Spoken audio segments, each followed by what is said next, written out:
Los 3 pasos. Pues ahora, Zorobabel, esfuérzate, dice el Señor.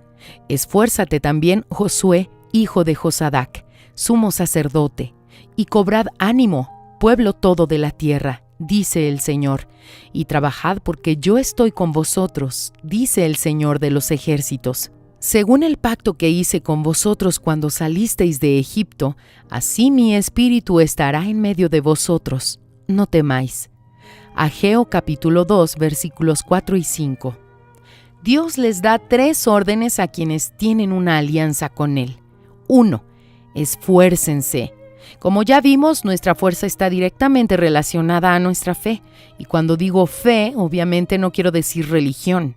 La fe es certeza, la convicción que nos fortalece. No interesa si usted está sintiéndose débil. No espere a sentirse fuerte. Decida ser fuerte, apoyándose en esta fe. 2. Trabajen. Muchos esperan que Dios haga magia. Esperan enriquecerse sin tener que trabajar. Él dice, trabajad porque yo estoy con vosotros. Es decir, si trabaja, verá resultados infinitamente superiores a los que usted vería naturalmente. Pero es necesario trabajar. En realidad, estar con Dios le garantiza una sociedad con Él y la victoria, pero no le exime del esfuerzo necesario para desarrollarlo.